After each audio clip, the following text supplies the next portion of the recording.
Olá, veja os destaques de hoje do portal da Assembleia. Tribunal Regional Eleitoral divulga balanço de registro de candidaturas no Maranhão. Corpo de Bombeiros fala sobre os perigos do uso da linha cortante para empinar papagaio. Por causa da alta da inflação, maranhenses buscam alternativas para economizar nas compras do dia a dia. E a história do Laborarte, o espaço que abriga manifestações culturais e dissemina conhecimento de danças populares. É agora no portal da Assembleia.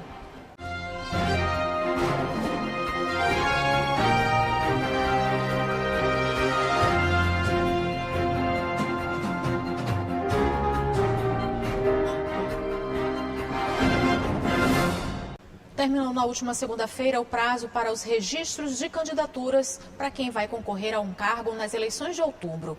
Os registros ainda devem ser julgados pela Justiça Eleitoral, que pode deferi-los ou não, conforme o cumprimento aos requisitos legais.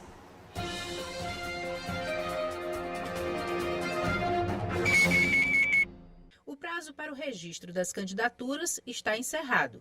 Cada partido teve que apresentar apenas uma candidatura a presidente, governador e senador com os respectivos suplentes. Segundo o coordenador do Cadastro Eleitoral do TRE Maranhão, Roberto Magno, os partidos fizeram os registros com antecedência, devendo ter atenção agora aos próximos prazos. Então, o candidato pode realizar todos os atos previstos na legislação. A propaganda de rua, comício, carreata, passeata. Na passeata pode usar o carro de som não pode ficar parado, tem que ser usado em carreata, passeata ou caminhada, ou comício. Outra coisa, o candidato pode agora pedir voto, porque até ontem ele não poderia pedir voto, só fazer promoção pessoal, agora ele pode pedir voto. Ele pode usar a internet, as redes sociais. No caso das eleições proporcionais, a legislação prevê que 30% das candidaturas apresentadas por cada legenda sejam obrigatoriamente de mulheres. No Maranhão, 300 mulheres serão candidatas em 2022. Os partidos estão respeitando o percentual mínimo por sexo, Então, creio por decisões que estão sendo tomadas no país inteiro, aquele partido que não observou, daí está sendo o efeito pedagógico. Então, os partidos estão cumprindo esse percentual mínimo de indicação por sexo. Aqui no Maranhão, são 9 candidatos para o cargo de governador do estado, 5 para senador, 358 candidatos para deputado federal e 534 candidaturas registradas para o cargo de deputado estadual. Os dados são disponibilizados em tempo real no Sistema de Divulgação de Candidaturas e Contas da Justiça Eleitoral. Após ser apresentado, o registro ainda deve ser julgado pela Justiça Eleitoral, que pode deferi-lo ou não, conforme o atendimento aos requisitos legais. O prazo para o julgamento de todas as candidaturas é 12 de setembro, 20 dias antes do pleito.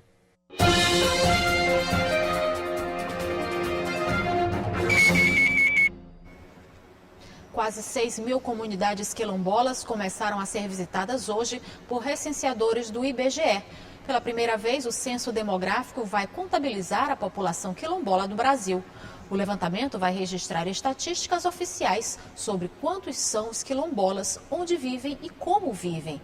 O IBGE considera quilombola toda pessoa que se auto-identifica como quilombola.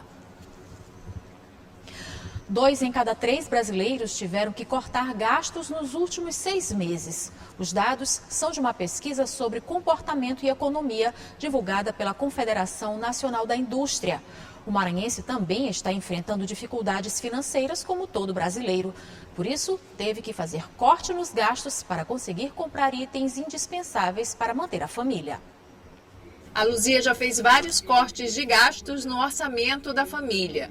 A economia é necessária por conta da alta na inflação. Os produtos que costumava comprar estão mais caros e mudar de marca foi a saída encontrada para a dona de casa garantir o equilíbrio nas contas. Tirar muitas coisas, muitos itens de supermercado, tirar plano odontológico que nós tínhamos, reduzir.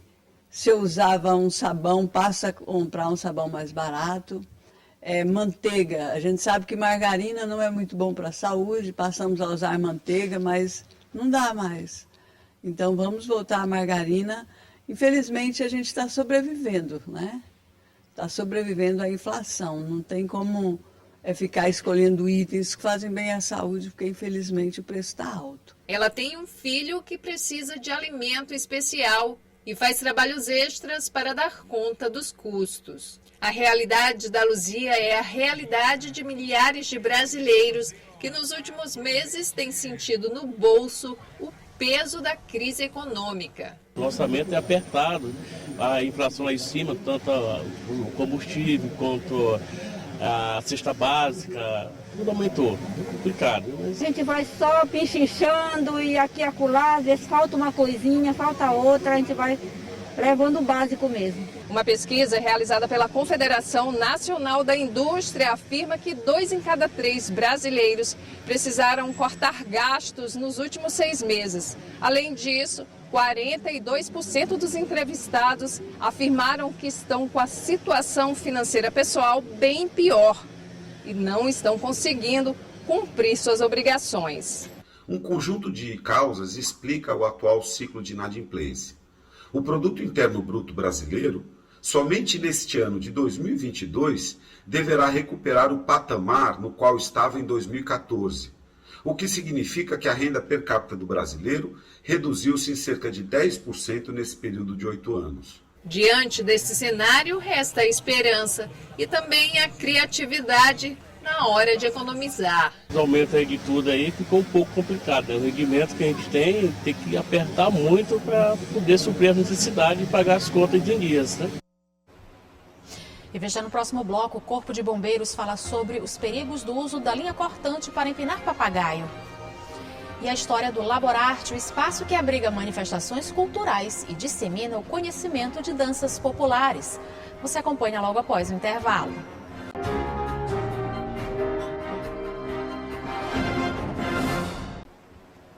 No último fim de semana, a morte de um empresário que caiu de uma altura de cerca de 10 metros depois que o paramotor apresentou problemas, levantou uma discussão sobre o uso do chamado cerol, material cortante que mistura vidro e cola e que é usado em linhas de papagaio e que foi apontado como um dos possíveis motivos do acidente. O Corpo de Bombeiros chamou a atenção sobre os perigos do uso do cerol e também da chamada linha chilena. Vale lembrar que uma lei estadual proíbe a fabricação e a venda desses produtos. A causa do acidente ocorrido no último fim de semana que motivou a morte do empresário Sandro Antônio, proprietário do bar Adventure na Avenida Litorânea, está sob investigação. Este instrutor de voo, com mais de 12 anos de experiência, acredita que a causa tenha sido uma linha cortante, provavelmente uma linha chilena.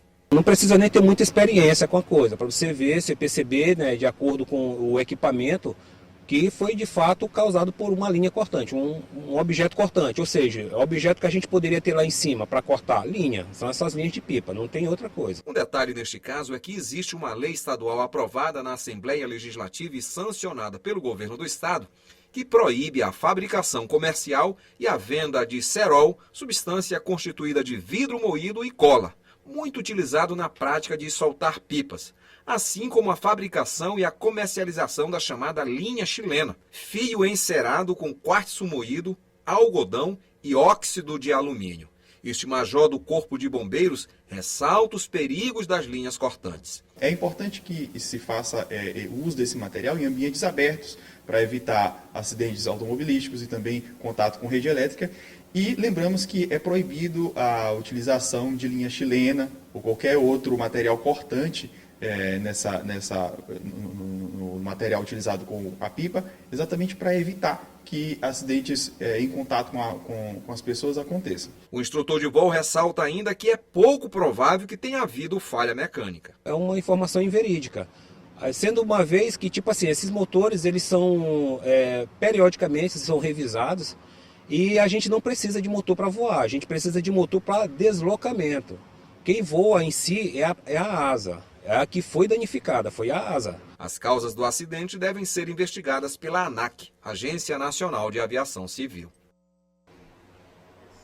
A Carreta da Mulher Maranhense está realizando atendimentos de saúde preventiva hoje na Associação dos Moradores do bairro Sol e Mar, localizada na Rua da União. Estão sendo oferecidos serviços como mamografia, exames preventivos, testes de glicemia, aferição de pressão, cadastro único, oftalmologista, massoterapia, atendimento psicológico, entre outros. As ações fazem parte da campanha Agosto Lilás, de conscientização pelo fim da violência contra a mulher. As atividades vão ser realizadas até às 5 horas da tarde. Na década de 1970, um grupo de artistas se reuniu para criar um laboratório de expressões artísticas em São Luís, com o objetivo de disseminar a cultura em diversas linguagens. No ano 2000, o Laborarte passou a ser ponto de cultura com oficinas, produção de espetáculos e desenvolvimento de projetos sociais, sempre com o propósito de valorizar a cultura maranhense.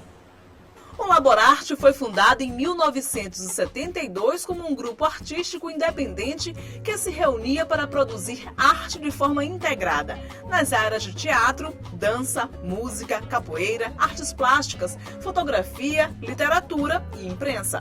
A sede, na época chamada de Comunidade, funciona ainda hoje neste casarão colonial de número 42, na rua Jansen Miller, no centro de São Luís. O teatrólogo Tácito Borralho foi quem teve a ideia de criar um laboratório de expressões artísticas em São Luís para disseminar cultura. Colocou o projeto para frente com alguns amigos que também eram apaixonados pelas diferentes formas de fazer arte e assim foram responsáveis por diferentes produções culturais. O laboratório foi criado com essa intenção. Pessoal de música, de fotografia, de cinema, de trabalho social com a igreja, que era o Zé Antônio Broia que coordenava, e de artes plásticas, que não era artes visuais naquela época, era artes plásticas, teatro e dança. Eu falei, faltou algum? Não. Literatura e imprensa. Quando entrou César Teixeira entrou como poeta e como músico, compositor e tal, ele já vinha de um movimento muito forte do Liceu. E assim a gente, Valdelino Cécio também, que era poeta. Murilo Santos também faz parte da turma de fundação do Laborarte. Na época, era estruturado em departamentos e laboratórios. O cineasta foi coordenador do departamento de cinema e fotografia. A discussão na época era de tomar a cultura popular como uma fonte, não para nós nos tornarmos grupos de cultura popular.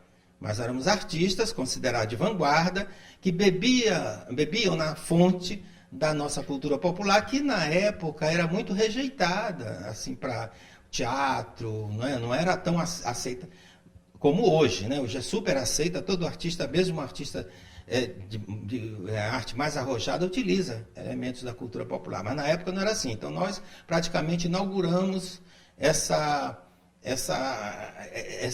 forma de fazer artístico que bebe, utiliza como fonte a cultura popular. O Laborarte nasceu em meio ao período da ditadura militar, época em que as produções artísticas sofriam censura, um desafio para o grupo que fundou o laboratório. Tinha que se submeter à censura, né? E é curioso quando a gente vê, eu tenho até, ainda hoje guardo uma cópia do certificado de censura, você vê o Catulho da Paixão Cearense, sendo o texto, inclusive, porque não é só a montagem, o texto, ele cortava o texto, se fosse o caso. O Catulho da Paixão Cearense ser subordinado a um censor da ditadura daquele período, Eu acho isso curioso, Se tem que lembrar de uma curiosidade, uma delas é essa. Tácito guarda um acervo com produções do laboratório e até cartas enviadas à Polícia Federal, solicitando, na época, autorização para a apresentação das produções do Laborarte, entre elas as peças teatrais. Estava complicado aqui em São Luís, porque a gente estava sempre a reboque. Eu estudava em Recife, e todas as vezes que eu vinha de férias, eu trabalhava com o nosso grupo da Igreja Católica lá em São Montaleão. Chamava-se Comunidade de Jovens Católicos de São Montaleão. E a gente tinha um setor de arte, e o mais privilegiado era teatro. Aí estava a Alcione, estava a irmã dela, Ivone. A Alcione foi logo embora para o Rio, ficou a Ivone conosco todo o tempo. E a gente começava, eu trazia as ideias de Recife e a gente implementava aqui durante as férias. Então nós criamos o Teatro de Férias do Maranhão.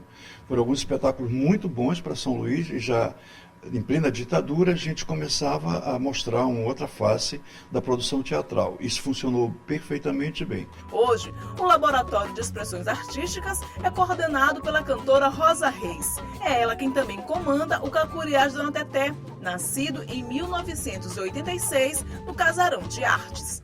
São mais de 30 anos, né? A gente trabalhando junto com o Nelson Brito, junto com Dona Teté. E hoje continuando toda essa história, todo esse legado aí, que é dar continuidade a toda essa história que tem essa casa, né? Em 2007, o laboratório passou a ser ponto de cultura através de convênio com o Ministério da Cultura. 50 anos depois, se mantém vivo com atividades permanentes, oficinas de tambor de crioula, cacuriá, percussão, teatro e dança popular e a produção de diversos espetáculos. Destaque para o Cacuriá de Dona Teté, o show de Rosa Reis, o tambor de crioula do Laborarte, o drama de carnaval Te Gruda no Meu Fofão, teatros de bonecos e espetáculos natalinos. O grupo já editou 19 cordéis. Algumas atividades envolvem comunidades de São Luís por meio de projetos sociais. Em uma das salas, o mestre Nelsinho promove as oficinas da Escola de Capoeira Angola do Laborarte. Formado pelo mestre Patinho, desde 1997 ele dá aulas e hoje coordena a Escola de Capoeira, um dos carros-chefes do Laboratório de Expressões Artísticas. Mestre Pato, que já faleceu, ele fundou essa escola desde 85. E além das aulas, nós temos a roda, que é a roda mais antiga em atividade no Maranhão. O mestre Sérgio está no laboratório desde 1988. Além da capoeira, já passou por diferentes manifestações artísticas no Laborarte. Tem alguma coisa de capoeira, tem alguma coisa do cacuriá, tem uma coisa do bumba boi, que eu entrei no bumba boi através do Laborarte, que aqui eu conheci os grandes mestres de bumba boi que também frequentam a casa faz essa ponte com os mestres, que chamam os mestres, vira e volta tem um mestre aqui na casa, a gente acaba conhecendo. E eu conheci por esse intermédio. Eu não fui nas comunidades, os mestres vieram para cá. O Laboratório de Expressões Artísticas chegou ao seu 50º. Passou pelas transformações sociais nos últimos 50 anos, mas está aí, respirando arte, produzindo arte, mais livre do que nunca. Viva o Laborarte!